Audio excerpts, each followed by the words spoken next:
Welcome to another Waltersworx check-in. Hi everyone! I just finished putting the final touches on Michael the Tiki Bird, and I'm excited to share off the final product with you, as well as some notes about my ups and downs of working on this project and how I might make some changes going forward. Let's take a look. I received a casting of an original Tiki Bird head from a collector as a trade for one of my masks. After taking over 100 photographs all along the head, I was able to bring it into Photogrammetry software to get this 3D model. Sometimes with Photogrammetry, the model looks great with the textures on, but when you turn the textures off, you see that the scan is not as good. There might be some holes in some places, and the surface texture might be kind of rough, and that's going to require some touch-up and some smoothing, and possibly some remodeling in areas. To do the texture touch-up, I like to use a program called Blender. It's similar to ZBrush if you're familiar with that design program, but it's absolutely free.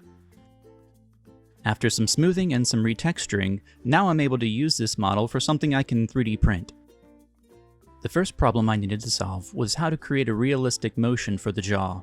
To accomplish this, I separated the lower jaw from the rest of the head, and then I figured out what the pivot point needed to be to get that rotation. I also made this little area so that the post could go through it when I 3D printed the parts. For printing, I like to use an Elegoo Mars, which is a resin-based printer capable of fine detail.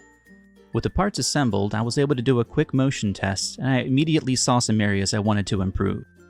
I thought an interesting test would be to design some hooks and posts inside the head and see what would happen if I tried to print them at the same time as the outside of the head. To my surprise, that solution worked. I was able to print these posts in the outside of the head as one piece intrinsically, meaning that it's going to be very solid and durable. With the internal head mechanisms figured out, I was able to move on to the body. Since the build volume on my 3D printer is not very big, I had to do this in multiple pieces. I'll be using these pieces to vacuum form the body parts later on. The next step was to figure out a handle that would move the lower jaw and the body, and then assemble all the parts for another motion test. The test looked good, and so I moved on to 3D sculpting and printing the toes and the base plate that holds the toes to the body. And after that I did a little bit of painting to see how the end product might start to look. It was about this time that I started to get really worried because I was running low on supplies and running out of ways to get them. Luckily, like most other artists, I was able to be resourceful with the things I had in my garage.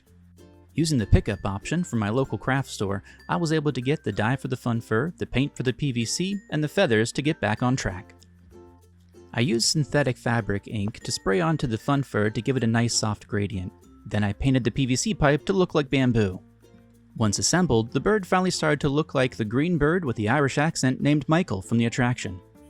The wings were created using another piece of vacuum-formed plastic with individual feathers punched in.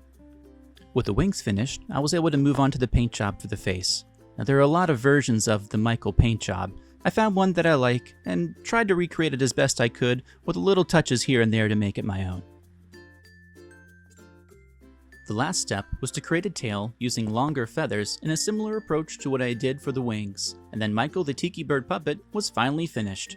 Here are some long shots of the final product.